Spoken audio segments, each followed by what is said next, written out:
Hey friends, welcome to Andy's Audio Crap. Today we're going to be talking about this Technics by Panasonic SA-5470.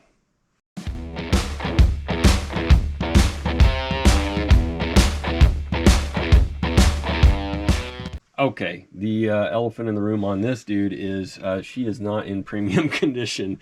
This dude has seen some love, probably was given to a kid at some point along the way, and they didn't realize what they had. This is a absolutely wonderful unit. And if you have a chance to get one of these, I highly recommend it. And maybe if you listen in on the review, you'll understand why I feel that way. All right. On a feature standpoint, this has it all. If you're a turntable head, it has your low filter and your high filter. So your high filter is going to get rid of a lot of your cracks and pops and just all around background noise.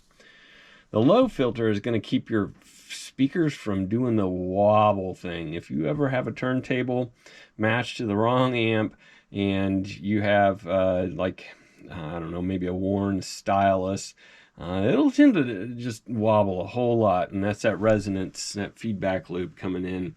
If you just hit this low filter, it'll get rid of all of that. And you can also just do that on normal play, even if you're doing it on aux.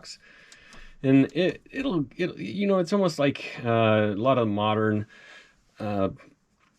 modern receivers, they have a feature called nighttime, and that nighttime turns off a lot of that bass that tends to be bellowy, goes through the house. And this would effectively kind of do that as long as you had the loudness off. Speaking of which, it does have a loudness switch, and Technics has a little less aggressive loudness switch than, say, your Sansui or your Onkyo.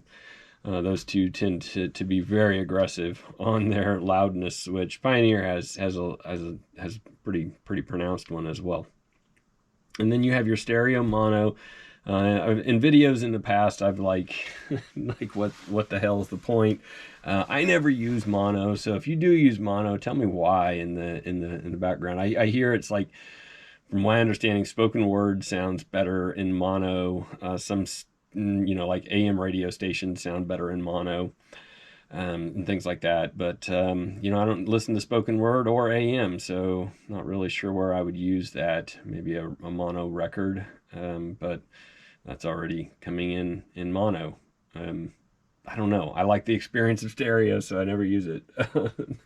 The tape monitor, you have A and B for your cassette tape. Of course, this was like right at that golden age, cassettes and the reel-to-reel, big in this era. A lot of people had both the turntable and reel-to-reel, and possibly like your 8-track or a cassette, and they wanted to be able to hook them up. So there you go. That is all of your buttons. Instead of calling speakers A and B, they call them main and remote.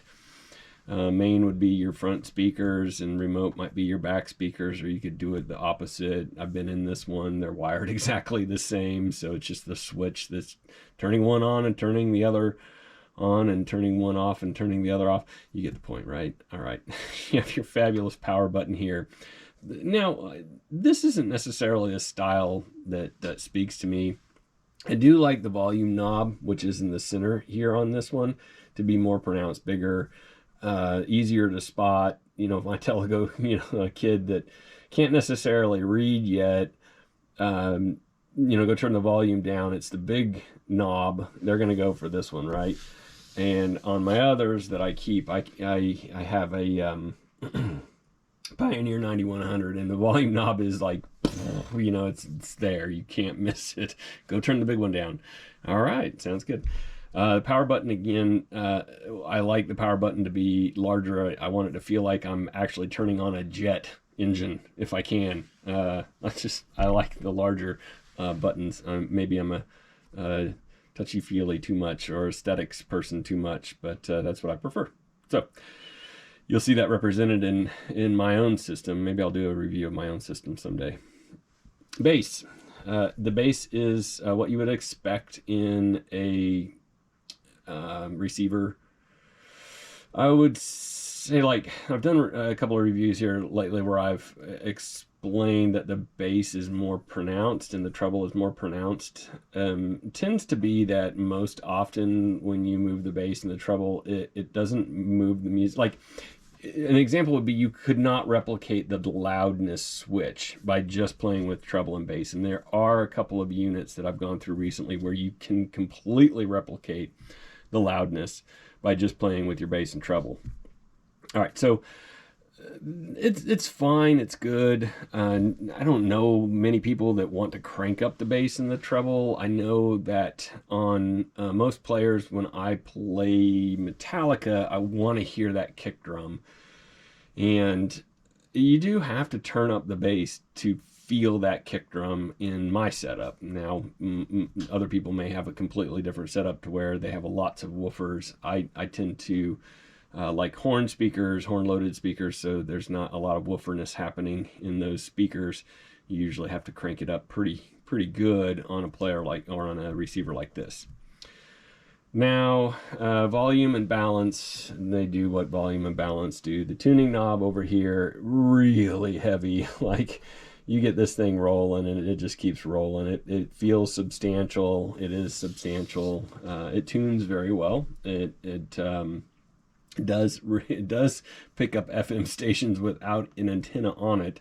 So I find that impressive because I'm doing this from a basement. The outer shell, if you could find a new outer shell and a new faceplate for this one, I would say you're talking if you can find a 10 out of 10 on both of those, you would have a 10 out of 10 player here, receiver here. Otherwise, you're really talking about like everything internal is 10 for a vintage. Not much has been replaced in it. I only replaced what was necessary to replace. It has new lighting, and that's one of the things I replaced. And a couple of caps that I've kind of, researching the unit, saw that 9 times out of 10 people had to replace them anyways, and these hadn't been replaced, so I just did it. And then the cover, find a new cover. If you end up buying this or not, actually, if you're just going to slide it into a cabinet, no need to. And then if you don't mind this, and actually, if looking at it up close like we are, these things are glaringly obvious. But when I have it, when I had it in my entertainment room, and I was just running it for a couple of days to give it a workout, I would walk by it and not even notice. And that's really the test, is like, I've had some Marantz where it's just like you walk by and you're like, yeah, that corner is never going to be even again. So you might as well just buy a new faceplate. I hate it when that happens, because those are really expensive items to replace on a Marantz, but Technics, not so much. They made a lot of these. There are a lot of them out there. And the price point of these when they were being sold, and they were trying to be highly competitive, and really this could be seen as one of the reasons why your big boys ended up having to back off on their quality.